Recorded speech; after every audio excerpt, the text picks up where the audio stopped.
وَإِذَا قِيلَ لَهُمْ لَا تُفْسِدُوا فِي الْأَرْضِ قَالُوا إِنَّمَا نَحْنُ مُصْلِحُونَ أَلَا إِنَّهُمْ هُمُ الْمُفْسِدُونَ وَلَكِنْ لَا يَشْعُرُونَ اذا قیل لہم، اور جب ان سے کہا جاتا ہے لا تفسدوا فی الارض، زمین میں فساد نہ مچاؤ، قالو تو کہتے ہیں انما یقیناً نحن ہم جو ہے مصلحون اصلاح کرنے والے ہیں، الا یاد رکھو انہم یقیناً یہ لوگ ہم المفسدون فساد کرنے والے ہیں، ولکن لا یشعرون لیکن انہیں اس بات کا احساس نہیں ہے۔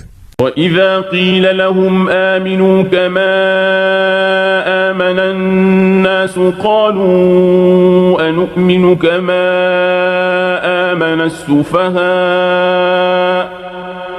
وَإِذَا قِيلَ لَهُمْ، اور جب کہا جاتا ہے ان سے آمنو ایمان لے آؤ، کما آمن الناس جیسے دوسرے لوگ ایمان لائے ہیں، قالو تو کہتے ہیں انؤمن کیا ہم ایمان لائے، کما جیسے آمن السفہاء ایمان لائے ہیں بے وقوف لوگ۔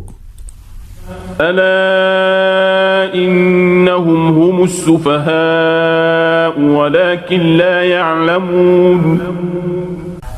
الا خوب اچھی طرح سن لو، انہم یقیناً یہ لوگ ہم السفہاء بے وقوف ہے، ولکن لا يعلمون لیکن یہ نہیں جانتے۔ تو ان آیات میں منافقین کا ذکر چل رہا ہے، تو ان میں ایک بیماری یہ ہے کہ یہ زمین میں فساد پھیلاتے ہیں اور اپنے اس فساد کو اصلاح کہتے ہیں کہ ہم اچھا کام کر رہے ہیں۔ تو یہ منافق کی علامت ہے کہ وہ فساد کو اصلاح کہتا ہے۔